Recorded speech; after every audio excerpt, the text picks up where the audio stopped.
सभी लोगों को नमस्कार।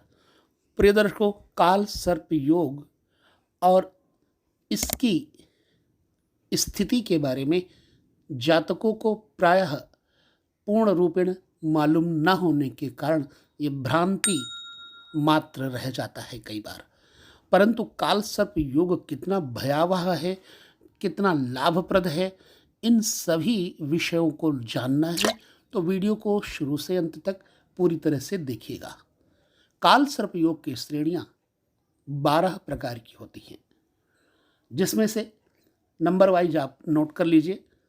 Number 1 Anant, number 2 Kulik, number 3 Vasuki, number 4 Shankhpal, number 5 Padam, number 6 Mahapadam, number 7 Takshak, number 8 Karkotak, number 9 Shankhchud, number 10 Ghatak, number 11 विषधर और नंबर 12 शेषनाग। ये 12 कोटियाँ 12 प्रकार के काल सर्पयोग दोष होते हैं। तो जिसमें से सभी दोष जातक को नुकसान और लाभ नहीं करते।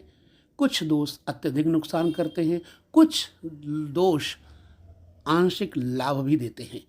तो सारे वीडियो में अच्छी तरह से आप अगर देखेंगे तो आपको ये संज्ञान में हो जाएगा कि काल सर्पयोग दोष से मनुष्य को कितना नुकसान होता है। तो सबसे पहले हम बात करते हैं लग्न से आरंभ होकर सप्तम भाव तक राहु केतु या फिर केतु राहु के मध्य स्थित ग्रहों को अनंत काल सर्प योग कहते हैं। इस योग में जन्म लेने वाले व्यक्ति को निर्वाण हेतु अत्यधिक परिश्रम एवं संघर्ष करना पड़ता है।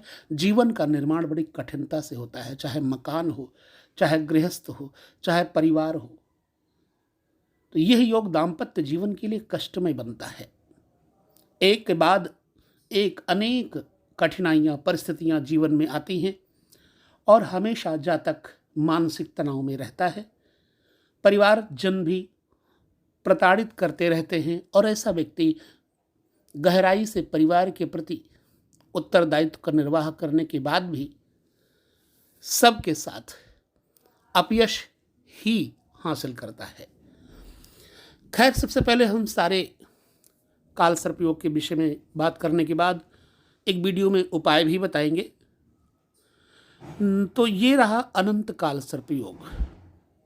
नंबर 2 कुलिक काल सर्पयोग। जब द्वितीय भाव से अष्टम भाव तक राहु केतु या केतु राहु के मध्य में सारे ग्रह स्थित बन जाएं, तब ये कुलिक नामक काल सर्पयोग होता है।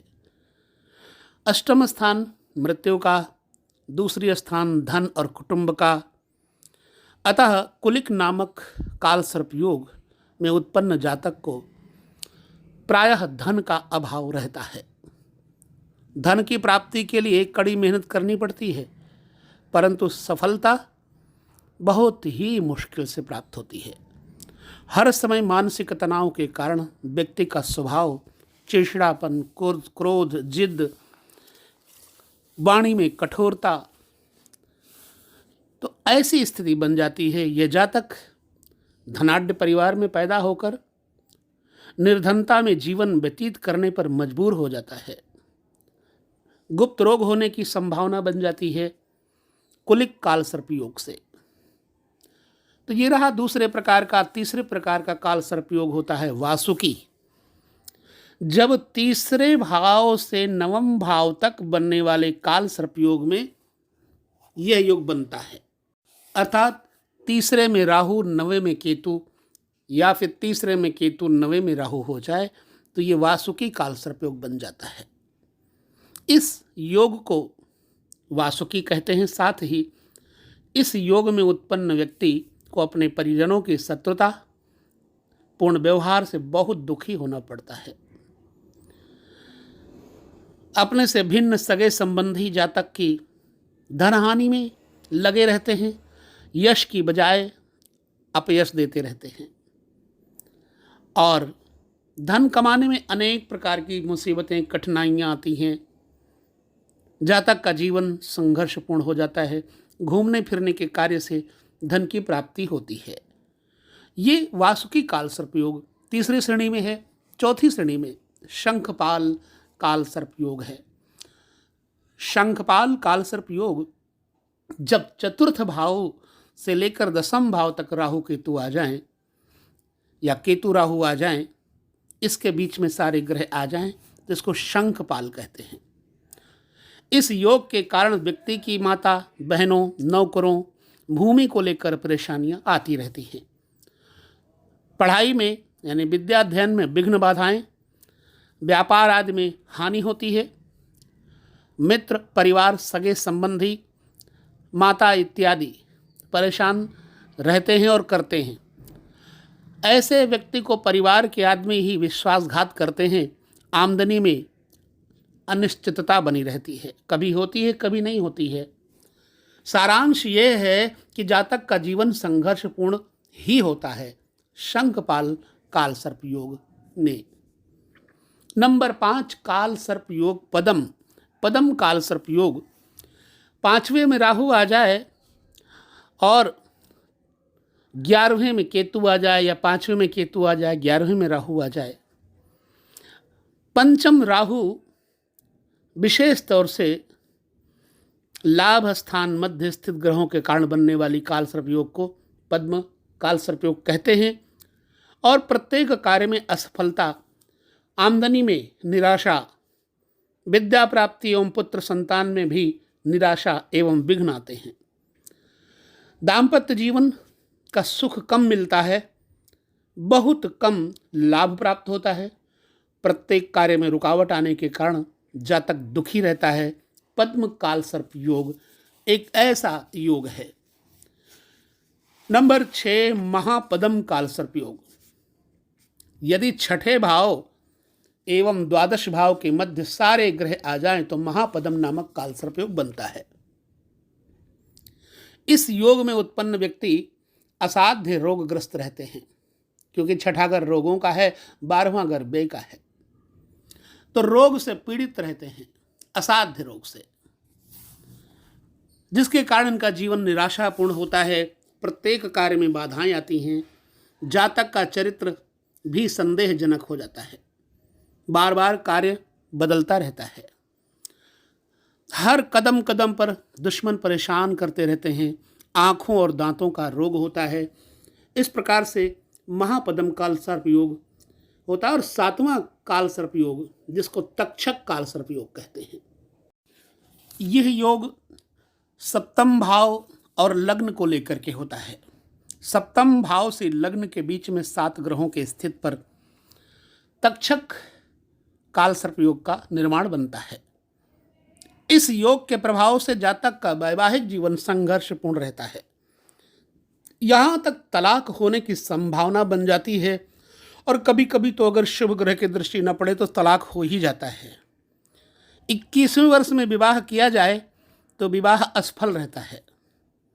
ससुराल के किसी सदस्य से या अन्य किसी से साझेदारी में हानि होती है। कभी भी ऐसे व्यक्ति को पार्टनरशिप लाभ नहीं देता। बनते कार्य में विघ्न रहते हैं, भागीदार धोखा देते हैं। जातक का जीवन तनावपूर्ण रहता है। कुल मिलाकर के पत्नी के साथ भी मतभेद रहा करते हैं। ससुराल से ऐसे लोगों को थोड़ा बना के रखना चाहिए, पर ससुराल से बन नहीं पाती। ये तक्षक काल सर्प योग का प्रभाव होता है। 8वां काल सर्प योग है कर्कोटक नामक काल सर्प योग। अष्टम भाव से द्वितीय भाव के मध्य सभी ग्रहों के होने से कर्कोटक नामक काल सर्प योग होता है। जीवन में अपयश तो मिलता ही रहता है। जातक की उम्र भी कम हो जाती है, अल्पायु होता है, स्वास्थ्य कमजोर रहता है, दुर्घटना आदि का भय बना रहता है, और अकड़ के कारण समाज में इनको सम्मान नहीं मिलता। स्वभाव में अकड़ होती है। उधार दिया हुआ पैसा डूब जाता है ऐसे व्यक्ति का। क्लिष्ट रोग का भय, मानसिक तनाव, धन की कमी, घरेलू परेशानियां अधिक होती हैं, क्योंकि धन स्थान पर और मृत्यु स्थान पर ये ग्रह मनुष्य को परेशान करता रहता है। तो नंबर 8 कर्कोटक काल सर्प योग। ये कर्कोटक काल सर्प योग के बारे में आपको जान करके कैसा लगा? मुझे तो ये काफ़ी ज़्यादा सटीक लगता है, क्योंकि यह भुक्तभोगी इंसानों को मैंने देखा हुआ है। नंबर 9, शंख चूड़ काल सर्प योग कब बनता है? जब नवें घर में राहु हो, तीसरे घर में केतु हो, या नवें घर में केतु हो, तीसरे घर में राहु हो। नवम भाव से तृतीय भाव के मध्य सभी ग्रह स्थित हो जाएं तो शंखचूड़ योग कहते हैं। इस योग के प्रभाव के कारण जातक का भाग्योदय देर से होता है। नौकरी और प्रमोशन में रुकावटें आती ही आती हैं। अनेक प्रकार की समस्याओं से जूझना पड़ता है। नौकरी व्यापार में अवनति, घाटा होने की पूरी संभावना रहती है। राज दरबार से दंड मिलने का भय बना रहता है, जेल जाने का भय बना रहता है। सगे संबंधियों से मनमुटाव के कारण मानसिक तनाव रहता है। कार्य में स्थिरता नहीं आती। किसी निकट संबंधी द्वारा विश्वासघात भी प्राप्त होता है इसको। और लॉटरी द्वारा धन इसको मिलता नहीं है, पर अपने पैसे को लॉटरी में खर्च कर सकता है। अतः यह शंखचूड़ काल सर्प योग यह भी बड़ा ही भयानक है। उपाय तो मैं बाद में बताऊंगा। इस वीडियो को बनाने के बाद दूसरे वीडियो में आपको उपाय के बारे में बताऊंगा। नंबर 10, घातक काल सर्प योग। दसम भाव से चतुर्थ भाव के मध्य सभी ग्रह स्थित हो जाएं तो घातक नामक काल सर्प योग बनता है। इस योग में उत्पन्न व्यक्ति का वैवाहिक जीवन कष्टमय होता है। अपने से उच्च अधिकारियों से इस व्यक्ति की बनती ही नहीं है कभी। इस कारण से धन में और व्यापार में रुकावट और धन का नाश होता है। साझेदारी से धन हानि होती है। जातक का जीवन संघर्षपूर्ण होता है और उत्तरार्ध भाग यानी पूर्वावस्था से उत्तर अवस्था यानी कि बुढ़ापे टाइम में सफलता मिलती है और ऐसे व्यक्ति को पिता के सुख की कमी बराबर चुभती रहती है। ये घातक काल सर्पयोग का फलादेश ऐसा है। 11वां काल सर्पयोग दोष है विषधर काल सर्पयोग, यानी कि आमदनी के घर में और पंचम घर में राहु केतु स्थित हो जाएं और इसके बीच में सारे ग्रह आ जाएं तो इसको कहते हैं विषधर काल सर्पयोग, जिसका प्रभाव जातक के जीवन पर उच्च शिक्षा ग्रहण करने में विघ्न दिलाता है। धन अर्जित करने में अनेक प्रकार की बाधाएं आती हैं और संतान का कोई सुख इस व्यक्ति को नहीं मिल पाता है। संतान को रोग लगा रहता है। बहुत ज़्यादा परिश्रम करने पर अधिक लाभ नहीं मिलता। धन के कारण जातक को कलंकित होना पड़ता है। बड़ा भाई या चचेरे भाई धोखा दे देते हैं। गुप्त आर्थिक परेशानियों से यह व्यक्ति दुखी रहता है। विषधर काल सर्पयोग का प्रभाव ऐसा होता है। और 12वां काल सर्प दोष है शेष नाग काल सर्पयोग। इसमें 12वें घर से लेकर 6ठे घर तक संपूर्ण ग्रह स्थित होने के कारण शेष नाग नामक काल सर्पयोग बनता है। इस योग के कारण अपनी जन्मभूमि से ऐसे व्यक्ति को दूर रह करके जीवन गुजारना पड़ता है। भाग्य का निर्माण करना पड़ता है। दूर रह करके जन्मभूमि छोड़नी पड़ती है। गुप्त शत्रु अनेक प्रकार के कष्ट देते हैं। जातक की मनोकामना पूर्ण नहीं हो पाती। प्रत्येक कार्य देर से होता है। आमदनी से व्यय ज़्यादा होता है। धन हानि के कारण जातक तनावपूर्ण रहता है। धन का अपव्यय होता रहता है। तो ये रहे 12 प्रकार के काल सर्प योगों के फलादेश। आपके जीवन में कौन सा काल सर्प योग दोष है और आपको कैसी परेशानियां आती हैं, क्या इस फलादेश से तालमेल करती हैं ये परेशानियां? यदि हाँ तो आप ज़रूर बताएं ताकि हम आपको उपाय दें और उस उपाय को करके आपके जीवन में कुछ सफलताएं तो मिलती हैं, क्योंकि भगवान शिव भोलेनाथ ही इन सभी सर्पों को अपने गले में धारण करते हैं। अतः मेरा मानना है भगवान शिव अर्थात शंकर महादेव की उपासना से ये सभी प्रकार के काल सर्पयोग दोषों का प्रभाव कम होता है। इस अवस्था में जातक को जीवन भर अपने भगवान शिव की उपासना में महामृत्युंजय मंत्र का जप सम्मिलित कर लेना चाहिए और सदैव भगवान शिव की उपासना के पूर्व ही पंचामृत श्रद्धा से चढ़ाएं, भगवान शिव को पुष्प चढ़ाएं और यही इससे लाभ कि जीवन में बहुत अधिक कठिनाइयां नहीं आ पाएंगी। बाकी जिसने जन्म लिया है उसको पग पग पर कष्ट है, ईश्वर के सिवाय यहाँ पर कहीं कोई किसी का है नहीं, सब स्वप्न की तरह है। कैसा लगा ये वीडियो हमें ज़रूर बताएं। लेते हैं विदा आप सभी से, मेरा हृदय से नमस्कार।